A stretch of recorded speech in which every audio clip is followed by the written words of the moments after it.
39. Nimtsa sheikar kabalator anekuda anal ou les shalom. Donc on a dit de comment cette nekuda, ce point qu'il y a dans chacun, il va s'alimenter, c'est grâce au shalom. Valken alidea machloket vamriva prinat memeriva garmu shegam Moshe ta'a veika et atzur velo diber befi. Ils sont arrivés à entraîner par la machloket que même Moshe Rabbeinu, au lieu d'utiliser la parole, il a utilisé le bâton. Donc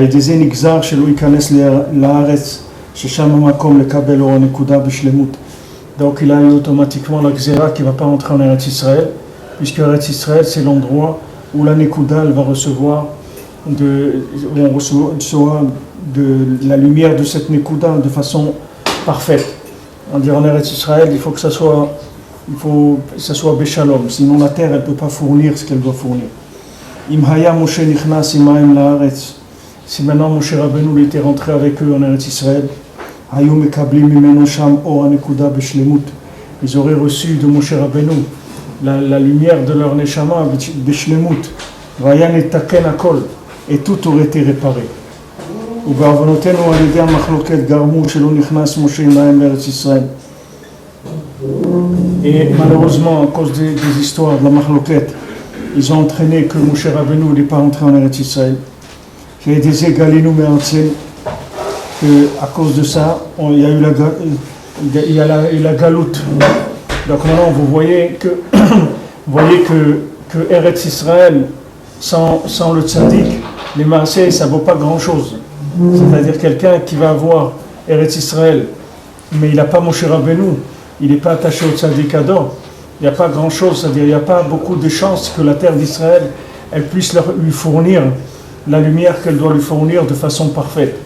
C'est-à-dire ce qu'on avait besoin, on ne peut pas dire que maintenant le peuple il est rentré en Eretz Israël, même si Moshe Rabbeinu n'est pas rentré, bon c'est pas grave, le peuple il est rentré en Eretz Israël, donc bon Hachem, etc. Mais c'est pas comme ça. C'est-à-dire puisque maintenant la clé de l'accès à la Kedusha d'Eretz Israël, c'est Moshe Rabbeinu lui-même.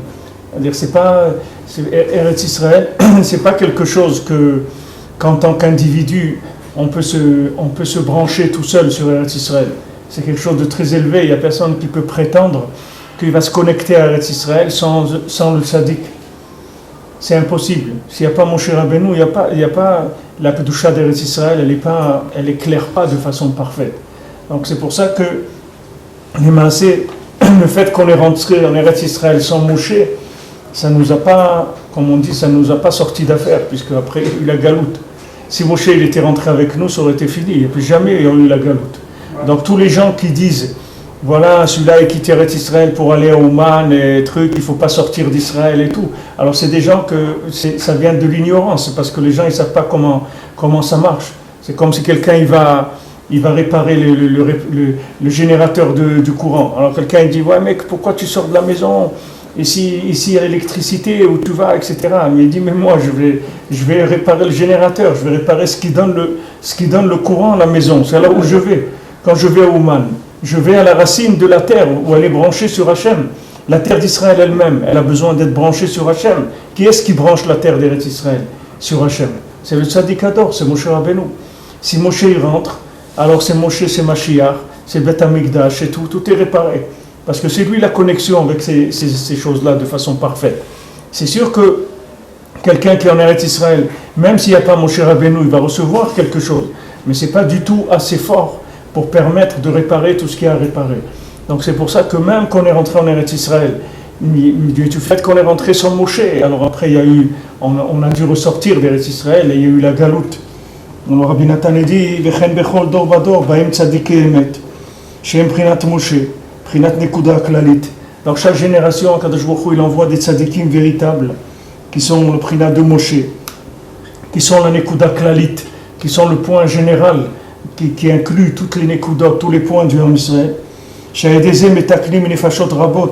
Que grâce au fait que eux ils incluent toutes les âmes, par ça même ils réparent beaucoup de neshamot. Et ils ramènent les gens et leur font faire tchouva. Et ces tzadikim pouvaient tout réparer. les tzadikim qu'il y a eu, les grands tzadikim qu'il y a eu dans le monde, ils pouvaient réparer tout le monde, puisque maintenant, ces tzadikim-là, des tzadikim Yesodé Olam, c'est des tzadikim que toutes les nishamot Israël, elles sont incluses en eux. Donc maintenant, même si le bonhomme, il fait rien du tout, c'est-à-dire que tu prends quelqu'un qui est très très loin de tout, mais sa neshama, elle est dans le tzadik. Donc même si lui, il fait rien du tout, le tzadik, il peut l'alimenter complètement en kedusha. C'est comme s'il était téléguidé. Le tzaddik, il peut le prendre et lui faire aimer la Torah, lui faire tchouva, tout. Le tzaddik, il peut tout faire d'une personne. Seulement, il y a des gens qui viennent et qui coupent les câbles. Il y a des gens qui viennent, ils font de la machloquette, ils séparent les gens du tzaddik. Ils parlent contre le tzaddik, ils parlent contre les élèves du tzaddik. Ils font des histoires. Et ces histoires-là, c'est ça qui fait qu'il y a des gens qui ne vont pas être alimentés. Quand des gens ils ont parlé sur le Rosh Hashanah de Rabbeinu, ou sur le Tikkun HaKlali, ou sur l'Écoute Moharan, ou toutes ces choses-là, c'est des gens qui empêchent des personnes d'avoir leur Tikkun. Parce que s'il n'y avait pas de machloket, les gens automatiquement ils reçoivent de Moshe, il n'y a pas de problème, ils reçoivent du Tzadik Ador. Akadosh Baruch Hu, il a envoyé des tzadikim dans chaque génération pour alimenter le Ham Israël, pour sauver le Ham Israël. Celui qui est attaché au tzadik, il reçoit la Kedusha du tzadik. C'est pas de ce qu'il est lui. Ce que lui, c'est pas important. Le hikar, c'est qu'il soit connecté au tzadik parce que lui, il est dans le tzadik. Même si lui, il n'est pas dans lui-même comme il doit être, dans le tzadik, il est comme il doit être. Sa partie de sa neshama dans le tzadik, elle est réparée. Maintenant, le problème, c'est de le connecter, lui, avec le tzaddik. C'est là où il va y avoir des interventions. Alors, Rabbi Nathan, il va sûrement parler de ça.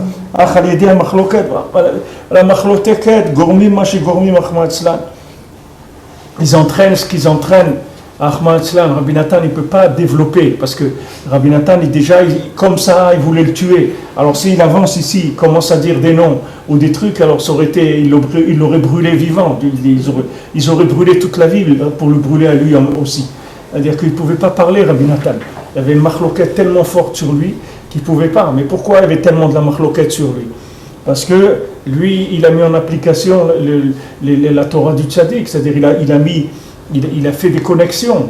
Il a fait des connexions pour tout le monde. Il a écrit des livres pour que les gens puissent connaître Rabbeinu, pour qu'ils puissent connaître la source d'alimentation de la génération jusqu'à que Mashiach vienne. Rabbeinu, il est là, il donne tout ce qu'il faut pour réparer le monde. Il suffit que quelqu'un soit attaché à Rabbeinu, il est metoukan, il est réparé. Tu vois, Rabbi Nathan, il dit à son fils, tu sais pas ce que ça veut dire de s'appeler Breslev. Qu'on t'appelle Breslev, pour ce nom-là, ça vaut la peine que tu supportes tout ce que tu vas supporter dans ta vie si on te met cette étiquette-là. Toi, tu es un Breslev. Si quelqu'un te dit, toi, tu es un Breslev, quelle joie tu dois avoir de ça. Parce que tu es un Breslev, ça veut dire que tu es alimenté par Rabbi Nachman Breslev. Quand tu dis à quelqu'un, il a une marque, il est d'une marque, c'est-à-dire combien de gens ils payent pour avoir la marque sur leur magasin de telle chose, de telle chose. Parce que maintenant, quand tu vois cette marque-là, tu sais que si ça existait, on parle maintenant en théorie, en virtuel, si ça existait une marque qui est bien dans le monde, alors tu verrais cette marque-là, tu rentres, tu achètes la marque, tu n'achètes pas le produit. Parce que tu sais que quand tu achètes la marque, tu es tranquille sur le produit, que cette marque-là, elle fabrique que des choses de qualité. Donc tu viens, tu dis, moi je veux une machine à laver, ou moi je veux un frigidaire, mais je veux telle marque. Pourquoi? Parce que toi, tu sais que cette marque-là, ça veut dire un objet de qualité automatiquement. Ben, spirituellement, c'est la même chose. Si tu as le mérite qu'on t'appelle Breslev, alors, Baruch Hashem, tu peux être tranquille. Parce que quand tu as 120 ans, tu vas quitter ce monde, là-bas aussi, on va t'appeler Breslev. C'est pas rien qu'ici. Et là-bas, c'est le Ikar qu'après, on t'appelle Breslev. Parce que si on t'appelle Breslev, ici, alors là-bas, quand tu vas aller, on te place dans l'endroit où il y a Rabbi Nachman Breslev. Si tu as eu le mérite qu'on t'a appelé Breslev. Alors, quand les gens ils te disent est-ce que tu es un Breslev, je veux dire bien sûr je suis un Breslev. Moi je suis Breslev. Tu es Breslev, ça veut dire j'ai ce nom-là sur moi. Rien que ce nom-là, ça répare tout. Rien que ce nom, d'avoir ce nom-là, c'est une réparation. Rien que quelqu'un il se fait appeler comme ça, il a déjà tout est réparé pour lui. Il peut être tranquille, il peut s'asseoir tranquillement et être joyeux que Baruch Hashem, tout va être réparé. Tout va être réparé. C'est pour ça que c'est important aussi de prier dans le Minyan Breslev, d'être dans les endroits Tout là où il y a des Breslev qui fréquentent l'endroit, alors c'est bien d'être dans ces endroits-là. Tout ça, ça va contre le principe de la Mahloket. Mahloket, c'est, comme il a fait Korach, il s'est mis de côté lui-même. C'est ça ce qu'on a parlé hier. Vaikar Korach, il dit Rashi, il s'est pris lui-même. C'est ça qu'il s'est pris. C'est-à-dire, il s'est pris lui-même, il s'est sorti de la coupole de Moshe Rabbeinu. Il ne voulait pas appartenir à ça. Il disait non, nous tous on est des juifs, comme il y a des gens qui me disent des fois, mais non, on est des chassidim de Akadosh Baruch Hu. Il y a des gens qui disent comme ça. Mais comment il faut être bête et qu'il faut être frappé de la tête pour dire des choses comme ça. Des bêtises, c'est des bêtises. Les gens ils ne savent pas combien ils sont bêtes. Qu'est-ce que ça veut dire je suis chassid d'Akadosh Baruch Hu? C'est une bêtise, ça veut dire quoi? Tu es chassid d'Akadosh Baruch Hu. Ça veut dire Béhémet, tu ne veux pas t'engager. Et tu crois que maintenant ça va se passer comme ça. Toi tu crois parce que tu as dit je suis chassid d'Akadosh Baruch Hu, alors ça va va aller bien. Tu vas voir qu'après 120 ans, les gens ils vont voir, quand ils vont se coucher dans leur tombe, ils vont dire moi je suis chassid d'Akadosh Baruch Hu, tu vas voir combien ça coûte ça, de dire des choses comme ça. C'est des bêtises. Qu'est-ce que ça veut dire ces choses-là? C'est des bêtises. C'est comme quelqu'un dans un pays, il a un contrôle fiscal, il dit non mais moi je travaille pour l'État. Qu'est-ce que c'est que je travaille pour l'État? Il dit mais non, moi j'aide le peuple à manger, puisque je leur vends des carottes, alors je les aide à manger, donc je travaille pour l'État. Pourquoi vous me faites un contrôle fiscal? C'est des bêtises, les gens ils racontent des bêtises. Ils ne savent pas de quoi ils parlent. Techniquement, ils ne savent pas comment ça marche la Torah. Ça ne veut rien dire, je suis chassid d'Akadosh Baruch Hu, c'est des bêtises. Alors c'est des notions de bêtises qui circulent dans le monde, et les gens ils les répètent comme des fois des gens ils disent non, moi ça me suffit déjà d'être chassid d'Akadosh Baruch Hu, hein. J'ai pas besoin d'être chassid de Breslev ou de ça ou de ça. Mais déjà quelqu'un il est chassid de n'importe quel chassidoute, déjà c'est une ma'ala par rapport à quelqu'un qui est pas chassid, parce que déjà il s'est connecté sur une source d'alimentation, même si c'est pas une source parfaite, même si c'est pas Breslev, même si c'est pas le Tzaddik Ador, mais au moins déjà il s'est effacé déjà. Il s'est effacé devant quelqu'un. Rien que ça, c'est déjà une ma'ala extraordinaire. C'est un niveau nifla déjà. De porter une marque, de ne pas mettre ton nom sur le magasin, de mettre une marque, c'est déjà une ma'ala. C'est-à-dire que la personne, elle a un niveau déjà. Même si c'est une chassidoute qui est comme elle est. Mais au moins, le gars lui-même, il a un bitoul. Il te dit, regarde, moi je ne m'appelle pas monsieur Intel, je m'appelle chassid de ça. C'est déjà quelque chose. Rabbi Nathan, il le dit. Si les chassidim, ils ont réussi rien qu'à donner Emunat Chachamim à leurs élèves, c'est déjà extraordinaire. Même si c'est des chassidoutes qui sont ce qu'elles sont.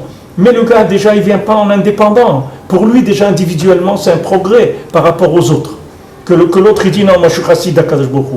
Quelle prétention que quelqu'un il a pour dire des choses comme ça. Quel orgueil il faut avoir pour dire une chose pareille. Qu'est-ce que tu es chassid d'Akadosh Baruch Hu? Va chercher. Tu vas voir après. Va chercher. Quand tu arrives là-bas, dis-leur, non, moi, je suis chassid d'Akadosh Baruch Hu. Tu vas voir qu'est-ce qui va se passer là-bas.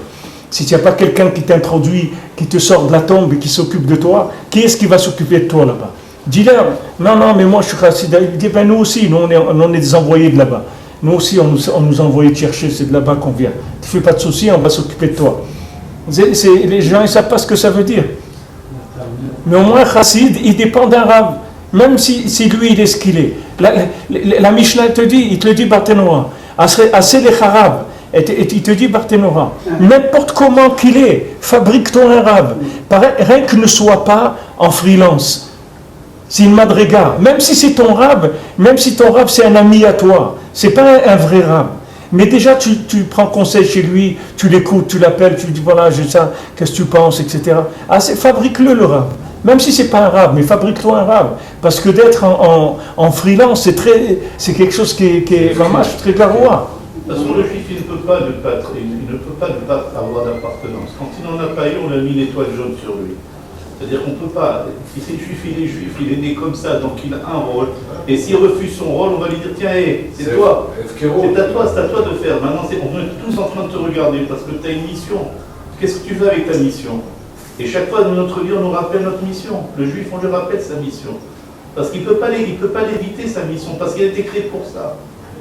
Oui, mais maintenant, d'accord qu'il a une mission, mais maintenant il y a une façon de la faire, ta mission. Il a une appartenance à un peuple, il a un rôle à jouer. Mais ce rôle et cette appartenance, il faut que ça passe il y a une méthode pour que tu sois efficace. C'est comme si quelqu'un il part en commando et après il coupe la radio, il dit non, je ne veux pas lui parler au gars qui me parle à la radio, j'éteins la radio. Mais il n'a pas le droit.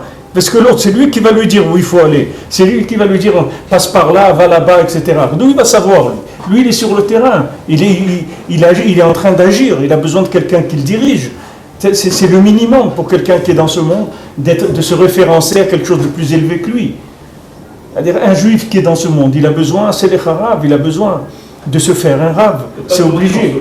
Hein? Il ne peut pas tourner en solo. Il ne peut pas, c'est impossible. C'est impossible, surtout avec le moteur qu'il a à l'intérieur. C'est-à-dire, surtout le juif avec la neshama qu'il a à l'intérieur. S'il n'a pas un rave, mais il peut faire des ravages. S'il n'a pas un rave qui le tient, qui le dirige. On a besoin d'avoir quelqu'un qui nous oriente. C'est obligé. Quand on allume moi j'ai la sensation quand j'allume la veilleuse pour Rabbeinu, quand je l'allume, j'ai la sensation que j'allume un neshama. Au moment où je l'allume, quand elle est éteinte, parce que souvent elle s'éteint pour la rallumer, quand j'allume, j'ai la regacha que j'allume un neshama, en même temps que j'allume la veilleuse. Ouais, c'est dommage quand tu fais briller la lumière du tzaddik dans le monde, automatiquement ta neshama, elle va briller plus. Badaï. Mais on ne sait pas ce que ça veut. C'est des notions que les gens ne connaissent pas. Les gens ne savent pas quelle est la ma'ala d'être attaché à un tzaddik. Je vais raconter, il y a Rabbi Yitzhak qui est entré à l'entrée de Rabbi Shimon. Quand vous rentrez chez Rabbi Shimon Bar Yochai, il y a un petit à droite, il y a comme une grille comme ça avec un kéver de Rabbi Yitzhak là-bas. Alors ce Rabbi Yitzhak, c'était un des élèves de Rabbi Shimon. Ils étaient 9 ou 10 avec Rabbi Shimon. Alors lui, maintenant, il a rêvé sur Rabbi Yitzhak, il a rêvé qu'il allait mourir. Et on lui a dit qu'il allait mourir. Alors quand il est venu au Shiur, avec Rabbi Shimon, il était pas bien comme ça. Alors Rabbi Shimon lui a dit, qu'est-ce que tu as? Il a dit, voilà, ça y est, on m'a dit que c'est venu le moment pour moi, je vais devoir partir. Alors Rabbi Shimon lui dit, viens, assieds-toi à côté de moi. Alors Rabbi Shimon, il a dit comme ça, voilà, je dis au Beddin Shel Ma'ala, celui-là, c'est mon élève. Celui-là, il reste avec moi ici. Quand je monte, je le monte avec moi. Mais celui-là, il reste ici. Et il est mort le même jour que Rabbi Shimon. C'est pour ça qu'il est enterré là-bas. Il est mort le même jour que Rabbi Shimon. Il est enterré le même jour. Mais Rabbi Shimon a dit, celui-là, c'est mon élève. Personne ne le touche. Celui-là, j'ai besoin qu'il soit avec moi. Il reste avec moi. Quand je pars, je l'emmène avec moi. Imagine-toi ce Rabbi Yitzhak-là, qui meurt le même jour de Rabbi Shimon, il part avec lui et tout. Il est tranquille. Il n'a vraiment pas de souci à se faire. S'il fait la route avec lui, s'il le prend en stop, je peux te dire qu'il est tranquille. Il n'a pas de souci à se faire. Il y a des gens, ils sont là, ils ne se rendent pas compte. Ils ne se rendent pas compte qu'est-ce que ça veut dire de travailler en freelance dans ce monde. Ils ne savent pas qu'est-ce qui les attend. Les gens, ils n'ont aucune idée de ça. Rabbi Nathan, il dit au début du Likutei Halachot, l'Agdama, la préface qui dit Rabbi Nathan, et Bezrat Hashem, on a Baruch Hashem, il y a quelqu'un qui a traduit déjà une bonne partie du Likutei Halachot, on a plusieurs volumes qui sont traduits en français déjà, et on veut quelqu'un s'il y a quelqu'un qui peut les taper, ils sont en manuscrit. En tout cas, dans la préface, Rabbi Nathan, il dit que le Likutei Halachot, il a écrit pour quelqu'un qui sait qu'un jour il va rentrer dans la tombe et il se demande comment il va faire là-bas. Il dit, si tu ne te poses pas cette question, ce n'est pas la peine d'ouvrir mon livre, parce que je n'ai pas écrit pour dire des chidushim sur la paracha ou des gematriot ou pour faire de la spéculation philosophique ou intellectuelle. J'ai écrit pour des gens qui se font du souci, qu'est-ce qui va se passer avec moi quand je vais rentrer dans la tombe. C'est tout. Comment je vais m'en sortir là-bas. Alors il dit, celui-là, pour lui, j'ai écrit le livre. Alors qu'il rentre dans l'Likutei Halachot et je vais lui dire comment il va faire pour que quand il se couche, il va être tranquille. S'il m'écoute, quand il va se coucher, il sera tranquille. Mais tout ce que Rabbi Nathan il a écrit que pour ça. Des gens, ils disent, ouais, moi je pense. Mais qu'est-ce que ça veut dire moi? Qu'est-ce que ça veut dire je pense? Qu'est-ce que tu penses? Voilà. Qu'est-ce que tu crois, toi? Alors maintenant, quelqu'un qui s'appelle chassid de ça, au moins c'est déjà quelque chose. Au moins il appartient à quelque chose. Il n'est pas tout seul. C'est déjà Emunat Chachamim, c'est déjà énorme. Alors on dit ici que s'il n'y avait pas cette machloket, le monde il aurait été réparé. Mamash, il dit que qui dit leur koach, ils pouvaient tout réparer. Rabbeinu il a dit, je croyais que j'allais terminer de mon vivant. Rabbeinu il a vu qu'il avait une telle force qu'il a dit, ça y est, on va terminer, on va réparer tout. Et il a dit, ils nous ont cassé comme des kelim, comme des récipients en argile. et maintenant ça prendra le temps que ça prendra. Tout ça, c'était la marloquette, Rabbeinu. Toute la marloquette qu'ils ont fait comme Rabbeinu, comme Rabbi Nathan, combien ils ont repoussé la Géoula. Quand il y avait la Xéra qui est sortie de prendre les enfants juifs à l'armée, les jeunes juifs à l'armée, alors Rabbeinu, il avait dit, avant, il avait parlé et tout, il avait dit aux gens de prier pour ça. Mais les gens, ils n'ont pas écouté, ils n'ont pas cru que ça allait arriver. Alors Rabbeinu, il a repoussé la Xéra 22 ans, mais il n'a pas pu l'enlever complètement. Alors après, ils ont commencé à prendre les enfants à l'armée. Alors une fois, quand ils étaient en train il y avait de la marloquette, il y avait contre Rabbi Nathan et il y avait Rav Naftali. Rav Naftali, il habitait à Ouman. Rav Naftali, il habitait au Klois, il habitait Rav Naftali. Il habitait mamash collé à la synagogue de Ouman. Alors une fois, il y avait les gens qui venaient faire des histoires, ils ont jeté des pierres pour casser les vitres de la synagogue Breslev. Alors ils jetaient des pierres. Alors Rav Naftali, il est sorti, il leur a dit, chaque pierre, ça sera encore des enfants qui seront pris à l'armée. Chaque pierre que vous jeterez, ils prendront encore des juifs à l'armée. Parce que Rabbi Naftali, il était très makpid. Il leur a dit, chaque fois que vous faites ça, voilà ce que vous entraînez avec la marloquette. Parce que maintenant, quand vous faites de la marloquette, qu'est-ce que vous faites? Vous empêchez le juif d'être alimenté par Hachem. C'est ça ce que vous faites. Vous lui coupez sa source d'alimentation. Comme un bébé, il a sa maman qui lui donne à manger. Maintenant, tu le prends, tu le coupes, tu l'enlèves de sa maman. Qui est-ce qui va lui donner à manger? Comment il va manger?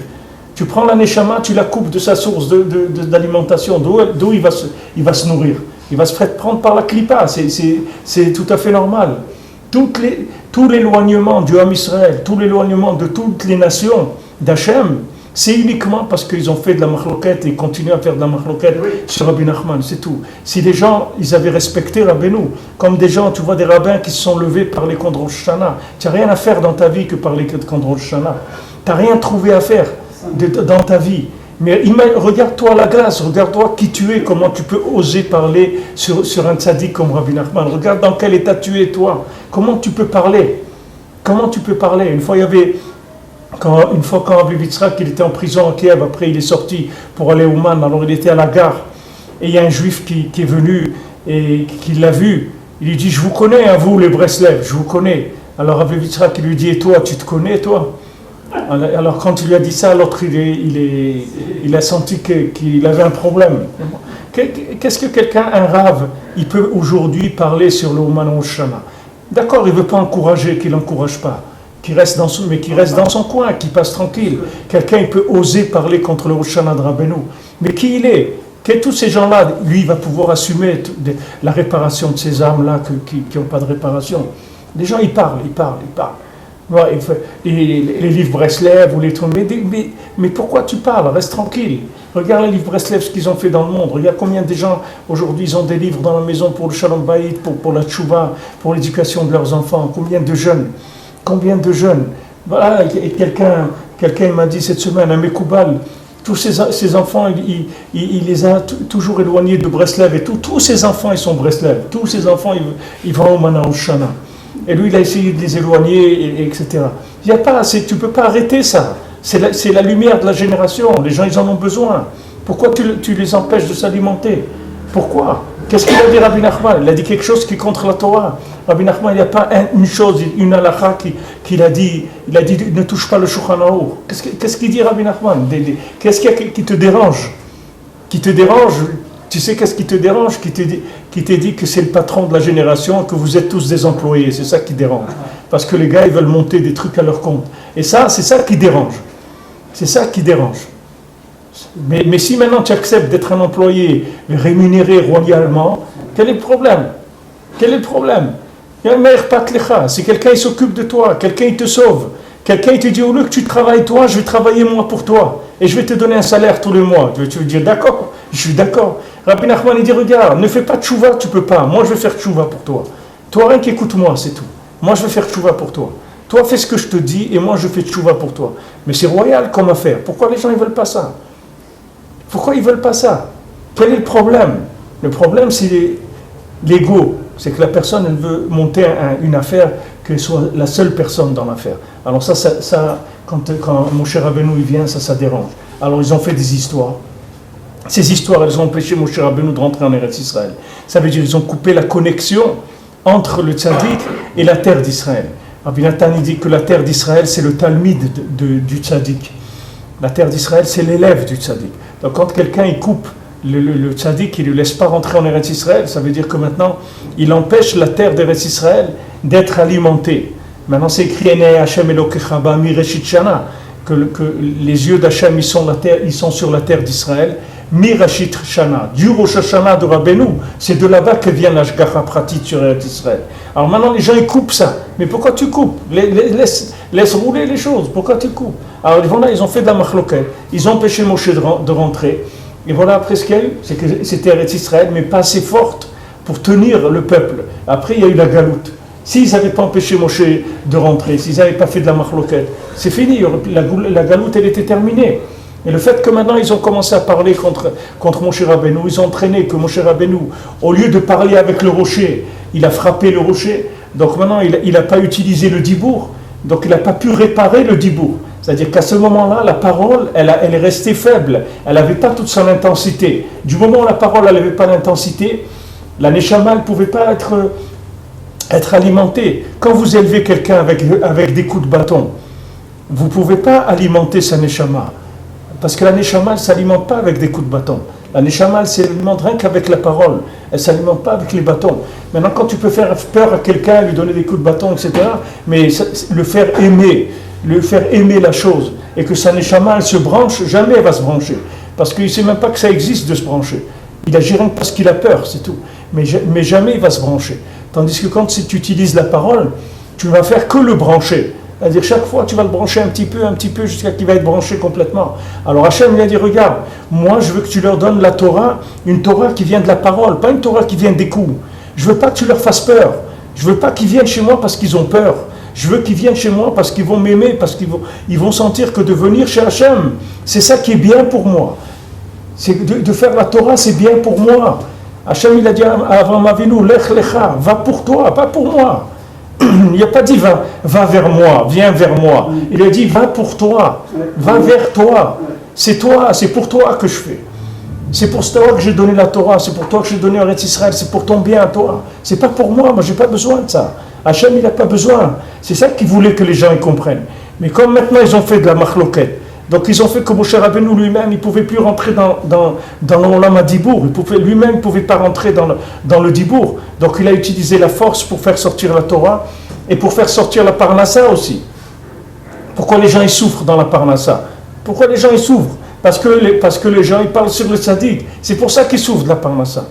Si les gens ils faisaient attention de ne pas parler sur le tzaddik, de ne pas faire de machloket, ils n'auraient aucun problème de Parnassa.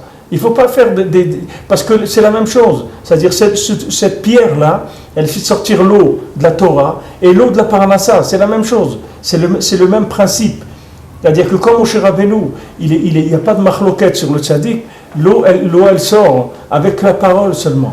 Les gens ils obtiendraient la Parnassa qu'avec leur bouche, ils n'auraient pas besoin de faire quoi que ce soit. Uniquement en parlant avec Hachem, Kol Kal Yaakov, ils obtiendraient la Parnassa. Ils n'auraient pas besoin des Yadaïm, des Yedéessav. Pourquoi on a besoin d'aider ça? Parce qu'on prend le bâton. Maintenant, quand tu rentres avec le bâton, il y en a un autre, lui, c'est pas un bâton qu'il a, c'est une épée qu'il a. Tu rentres dans un autre monde complètement. Le monde de la violence, le monde de la haine, le monde où les gens ils s'attaquent. Regarde les écoutes téléphoniques, les trucs pour voir les contrats, les trucs, surveiller les comptes en banque, ils surveillent ça. Regarde, et ça, il a tout le monde entier, il l'a dans sa main. Il espionne tous les trucs téléphoniques, il espionne tous les comptes email, il espionne tous les transferts bancaires, tout, il regarde tout, est-ce qu'il va prendre. Tout ça, ça vient parce qu'il n'y a pas de connexion. Maintenant, s'il y avait une connexion avec Hachem, ça changerait tout.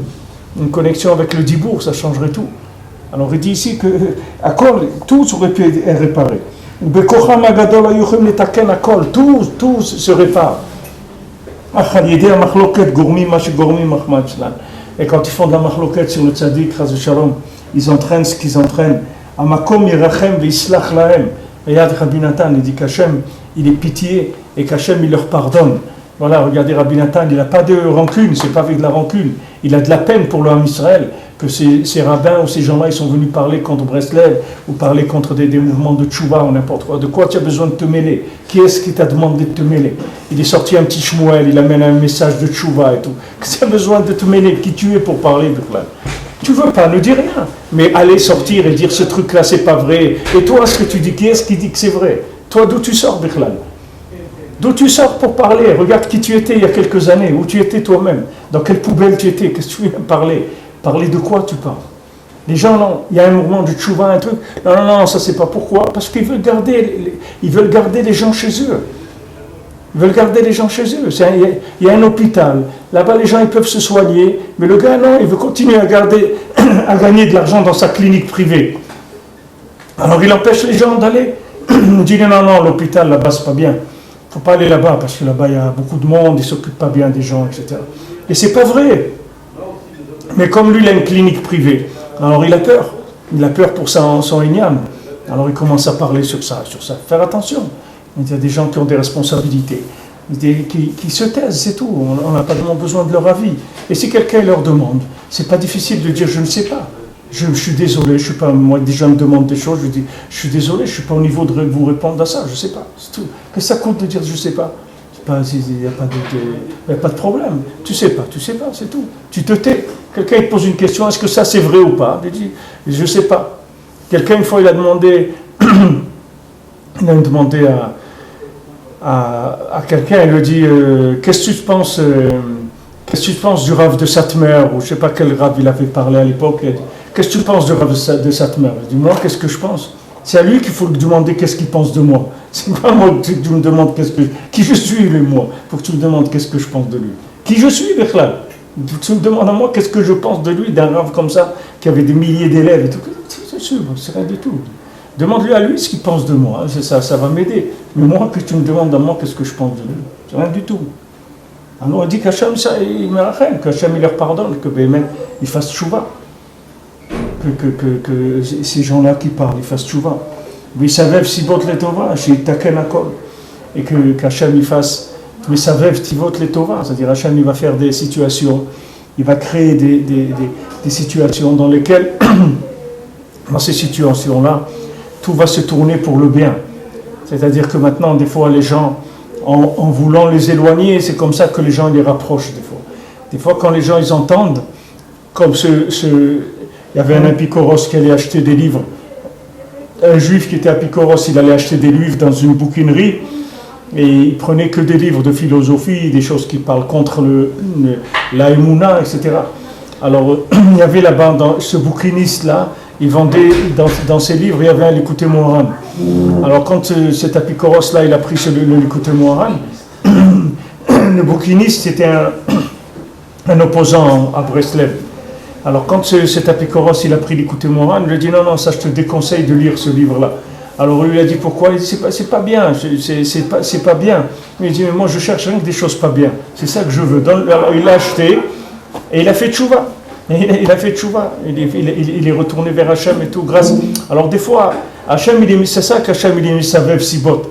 Des fois, quelqu'un, il se trouve dans un endroit pour la raison opposée à ce qu'il va trouver. C'est-à-dire, des fois, Hachem, il l'amène par des chemins qui sont détournés, pas les chemins droits, parce que des fois, les chemins, ils ont déjà été attaqués par des gens qui sont des opposants. Alors des fois il y a des choses qui viennent de façon détournée et après la personne elle arrive, c'est ça qu'il dit ici, sibot letova sheitaken akol.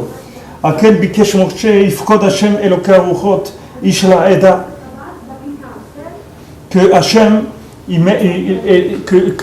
que le Dieu des souffles, de celui qui donne les souffles de vie, qui mette un homme qui soit capable sur la Eda, sur l'assemblée. C'est-à-dire que le Ham Israël, ils aient un manik véritable, un véritable manik, quelqu'un qui leur donne du souffle d'Hachem Mamash. Ou Peresh Rashi, il a dit Rashi, Sheyodea la'aloch neged rucho shel kol echad ve'echad. C'est ça qui s'appelle un véritable dirigeant. Quelqu'un qui sait aller dans le souffle de chacun.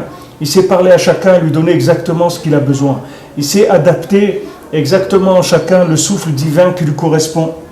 Hainu sheyuchal le'ha'ir hanekuda belev kol echad mi'Israël. C'est-à-dire qu'il soit capable d'éclairer la Nekuda dans le cœur de chaque juif.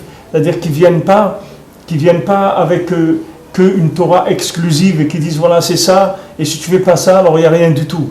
Qu'ils sachent aller, que chacun il puisse l'alimenter dans sa Neshama. C'est pour ça qu'il faut qu'il ait toutes les Neshamot Israël en lui. Comment il va te parler s'il ne te connaît pas? Comment il va parler à ton âme s'il ne connaît pas ton âme? Comment il peut te parler? Comment quelqu'un va te dire fais ça ou fais ça s'il ne connaît pas ton âme? Il ne sait pas, il va te dire quoi? Des classiques, des choses classiques. Mais maintenant, ces choses classiques-là, il y a, comme on dit, à boire et à manger. Il y a des milliers de niveaux d'interprétation, que ce soit dans la prière, dans l'étude de la Torah, dans la Tzedaka, dans Yishuv Eretz Israël, dans tout. Dans tout, il y a des milliers de niveaux.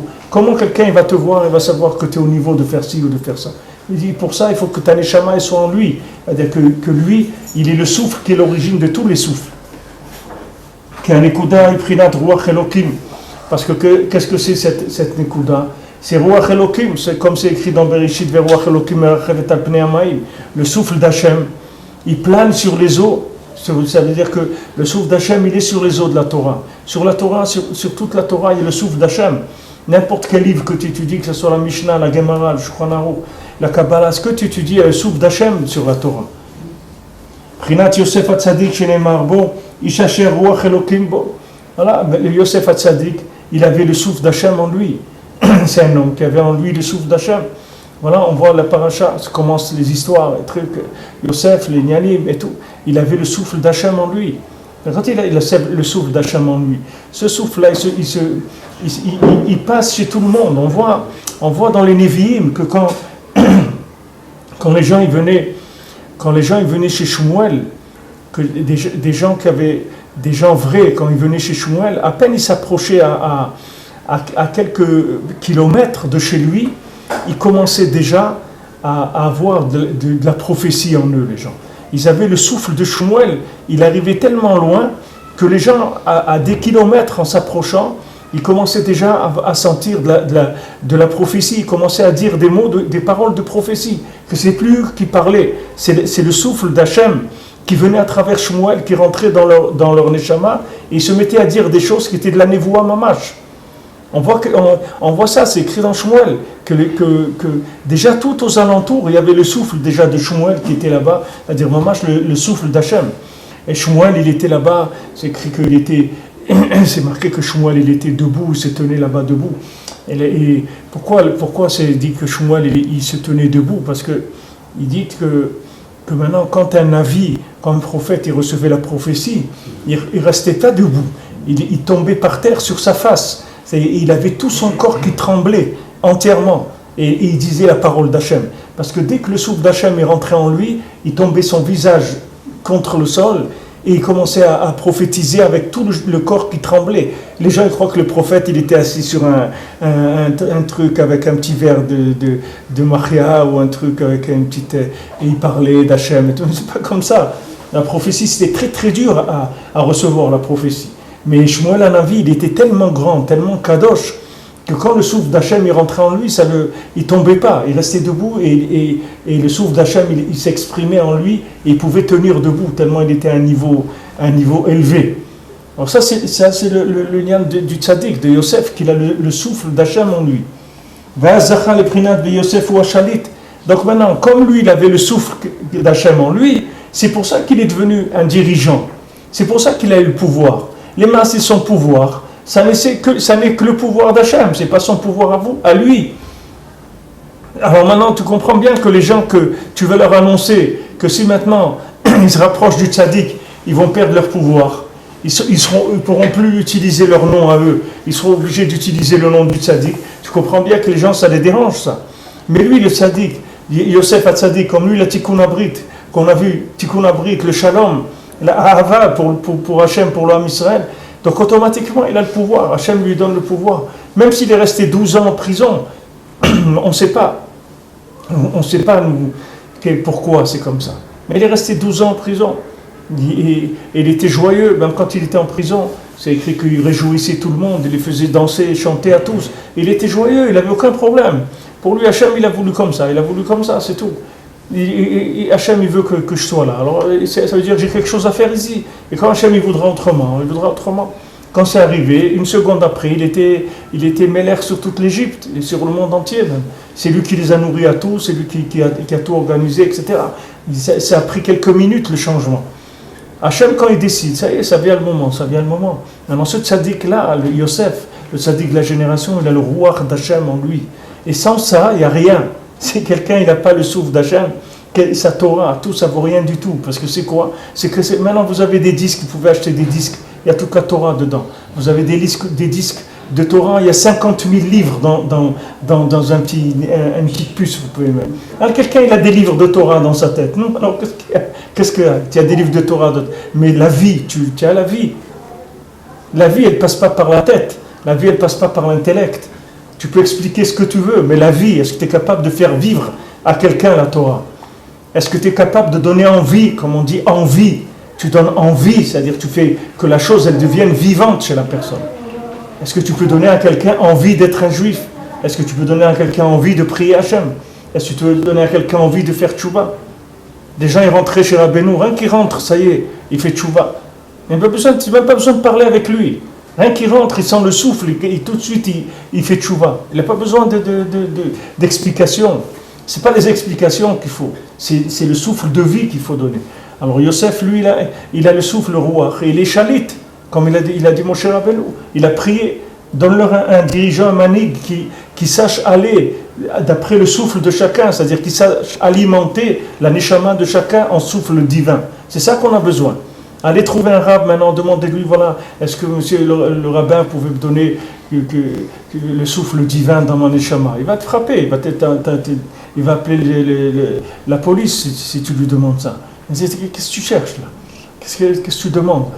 Contente-toi de faire ce qu'on te dit et ils sont contents déjà. Qu'est-ce que tu demandes? Des choses comme ça. Mais c'est pas vrai. Un juif, qu'est-ce qu'il cherche? Il cherche n'importe qui sur terre. C'est pas qu'un juif, même un gars, il cherche le souffle d'Hachem. Il cherche la vie. Qu'est-ce qu'il cherche? Il cherche à vivre, il veut se connecter, il veut ressentir une joie dans son cœur, une dimension. Il n'a pas envie de rester un morceau de terre.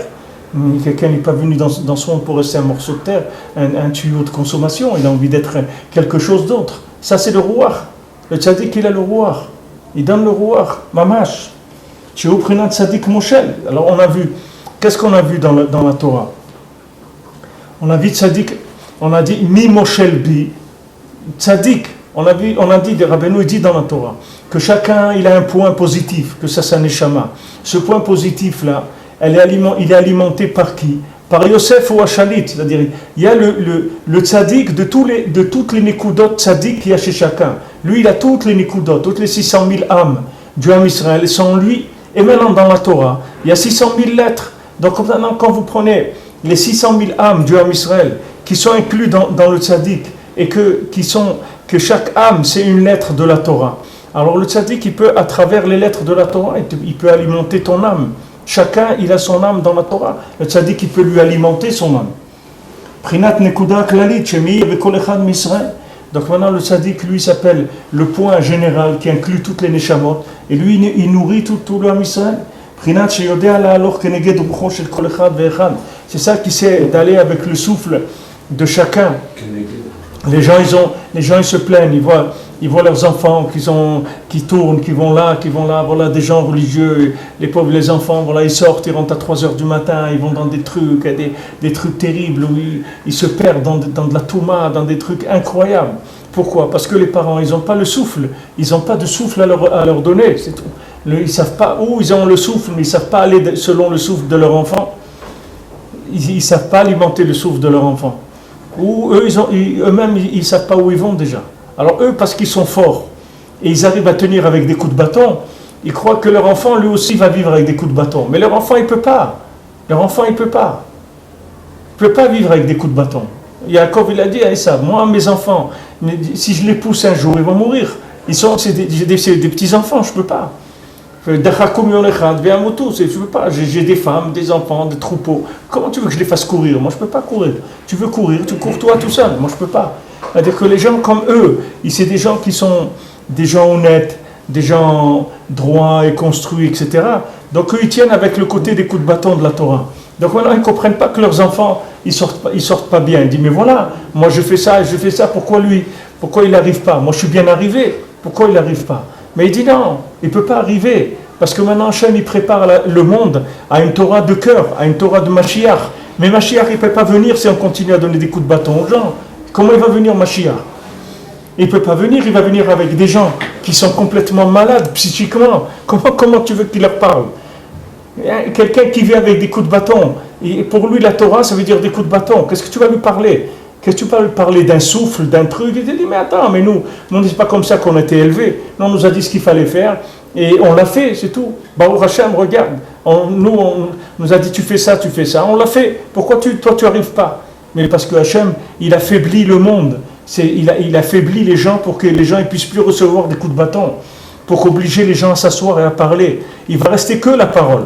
Puisqu'on n'est pas arrivé par en haut, alors on va arriver par en bas. C'est écrit que Mashiach il va venir dans une génération qui est entièrement méritante ou entièrement non méritante.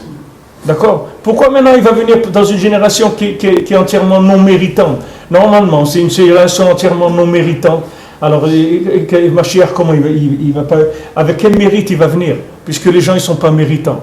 Mais les maasés, ça ne veut pas dire qu'il va venir que le fait que les gens ne sont pas méritants, c'est ça qui va amener Mashiach. C'est que maintenant, il y a deux possibilités d'amener Mashiach. Soit que les gens, ils arrivent à s'élever, à élever la Torah à un niveau où ils dépassent les coups de bâton et ils arrivent à trouver la Torah de la parole, par le fait qu'ils sont montés, comme Rabbi Shimon Bar Yochai, qui a dit à ses élèves, chez nous, il n'y a pas de coup de bâton. Chez nous, il n'y a rien que de l'amour et de l'amitié, c'est tout. Notre Torah, c'est qu'une Torah d'amour et d'amitié. Il n'y a pas de coup de bâton chez nous. Regardez Rabbi Akiva, avec les coups de bâton, regardez, les 24 000, ils sont morts. 24, c'est comme 24 Batédini, mais il y a 24 tribunaux. C'est 24 000, ils sont morts. Et ces 24 000-là, c'était les Gilgoulim des 24 000 qu'il y a eu, qui sont morts dans les Bnot Midian, qui venaient des épées de Shimon et Lévi qui ont tué Shrem. C'est de là que c'est venu. C'est-à-dire la descente, elle s'est faite comme ça. Quand Shimon et Lévi ils sont sortis tuer Shrem, les gens de Shrem, ça a entraîné après qu'il y a 24 000 qui sont morts dans les Bnot Midian, qui sont tombés avec la Vodazara et les trucs avec les filles de Midian.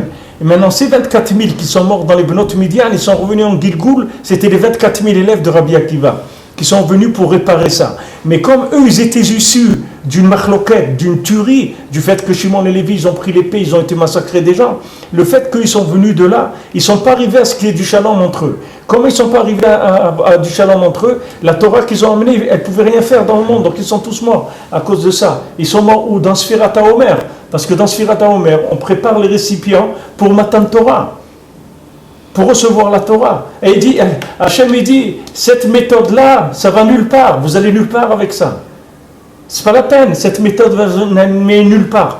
Donc maintenant, quand les tzadikim ne sont pas arrivés à amener la Torah, à faire aimer aux gens la Torah, à les amener à une connexion avec Hachem, alors il y a eu les korbanot qu'il y a eu. Donc cette méthode-là, que normalement on devrait arriver par Mashiach, par tout le monde Zakai, ça veut dire que tout le monde, on arrive à élever que tout le monde aime Hachem et serve Hachem dans la hava d'Hachem, dans la hava du tzaddik, dans la hava du Ham Israël, qu'il y ait de l'amour dans le monde, que ça soit ça le moteur.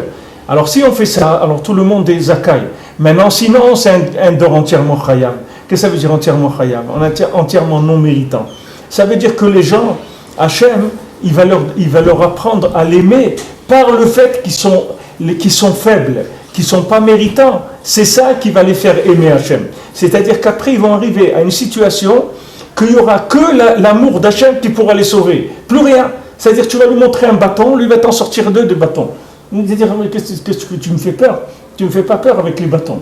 Il dit, voilà, mais ouais, tu ne sais pas ce qu'il y a dans le Gehinam, tout ça. Il dit, moi, qu'est-ce que tu veux que je fasse? Moi, je vois des films de YouTube toute la journée, je suis dans les films. Toi, tu me parles d'un autre film. Ah, mais je connais des films, moi, déjà. Moi, j'ai vu des films. Il dit, non, mais c'est pas un film, c'est une réalité. Il va te dire, pour moi, la réalité, les films, c'est la même chose. Moi, je ne sais pas la différence. On est dans la 50e porte de la Touma. Il n'y a aucune différence entre un film et une réalité. Les gens, leur tête et un film, c'est pareil. Il n'y a pas de différence. Il n'y a aucune différence. Alors, ces gens-là, ils vont être tellement faibles que la rigueur, la violence, elle ne pourra plus du tout les amener vers la vérité. C'est-à-dire qu'ils ne pourront pas tenir. Ah, c'est ce qui se passe aujourd'hui, que tu vois que des parents qui sont très rigoureux, leurs enfants écoutent la Torah. Et disent, mais je ne comprends pas, j'ai fait attention à eux, je les ai obligés à faire toujours les brachot, je les ai obligés à faire ça, je les ai obligés à faire... Mais c'est pas avec ça que tu vas les récupérer. C'est pas avec ça, parce qu'ils n'ont plus la force de tenir dans la rigueur. Maintenant, si tu ne leur rends pas de l'amour, ils vont partir. Ils vont partir, et même envie de vivre, ils ne vont plus avoir. C'est pas que la Torah. Même la vie, ils vont cracher dessus. C'est pas que la Torah. Même la vie, ils vont dire, on ne veut pas, ça ne nous intéresse pas. À un moment, quelqu'un il va dire à son fils, ouais, mais regarde, si tu travailles bien, après tu vas faire une autre école commerciale, tu vas arriver ça, tu peux devenir directeur de banque. Il va te dire, moi je veux rien, moi je veux vivre. Moi je veux pas tout ça. Moi je veux vivre, laisse-moi tomber avec ça. Je veux pas être directeur de banque, je veux rien du tout, oublie-moi. Donne-moi la vie, c'est tout. Fais-moi goûter quelque chose qui me donne de la joie, qui me donne du bonheur, que je me sens connecté avec une autre dimension, c'est ça que je veux.